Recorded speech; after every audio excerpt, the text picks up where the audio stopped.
Facebook টিকটকে চারিদিকে মামুন আর লায়লা, এদের আমরা ফেসবুকে ঢুকতে পাচ্ছি না। পরম সৃষ্টিকর্তার কাছে একটাই আবেদন, দক্ষিণে পূর্বে পশ্চিমে যেদিকে তাকাই সেদিকে মামুন আর লায়লাকে দেখতে পাই। এদের হাত থেকে বাঁচার পেয়েছি উপায়, তাই তো দুই ঠ্যাং তুলে দোয়া করলাম এদের হেদায়েতের জন্য।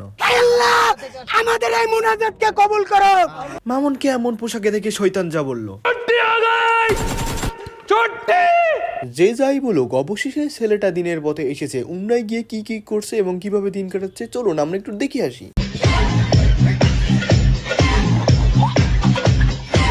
টিকটকারদের সবাই গালি দিত, কেন গালি দিত আমি খুঁজে পেতাম না। আজ বুঝলাম টিকটকার মানেই মাদারচোদ। লায়লা খালামণি কিন্তু ঠিকই বলেছিল, কেস থেকে বাঁচার জন্য হজে গিয়েছে। তো মামুন ভাই লায়লা খালামণির জন্য দোয়া করেন নাই? মক্কা শরীফে দোয়া করছি যে তার দোয়া কিন্তু ঠিকই কবুল হয়েছে। দোয়া কবুলের পর লেই আমাদের লায়লা খালা। হাই হাই, এ দেখি জান্নাত থেকে পালিয়ে আসা হুর। খালামণি দেখি আগে থেকে সুন্দর হয়ে গিয়েছে। তবে আমি কিছুদিন আগে ভিভো X200 ফোন কিনেছি, তো একটু জুম করে দেখা যাক খালামণিকে। 55 ইয়ার্স। ওর বয়স কত, আপনার বয়স কত? ওর বয়স এই বছর 25 হবে, আমার বয়স 50। খালামণির মুখের আটার মেয়াদ শেষ হয়ে গিয়েছে। সিমেন্ট কোম্পানির দৃষ্টি আকর্ষণ করছি। দীর্ঘস্থায়ী সিমেন্ট দিয়ে তাকে একটু প্লাস্টার করে আগের মতন সেই কুচি খালামণি করে দেন, কারণ আমি ম্যাডামকে বাঁচাইতে চাই, ম্যাডামকে দুনিয়াতে রাখতে চাই।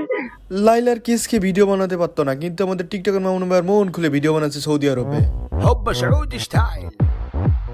আর এইদিকে আমাদের লায়লা খালামণি দুবাইয়ের কুইন সেজেছে, চারিদিকে গোল্ড আর সোনা। বাংলাদেশের একমাত্র রাজপুত্র সৌদি আরবে গিয়েছে। ওয়াশরুমে আরবি ভাষা লেখা, কোনটা ছেলেদের কোনটা মেয়েদের না বুঝতে পারার কারণে নিজে পা দিয়ে মাটি খুঁচিয়ে সেখানে টয়লেট করতে বসেছে।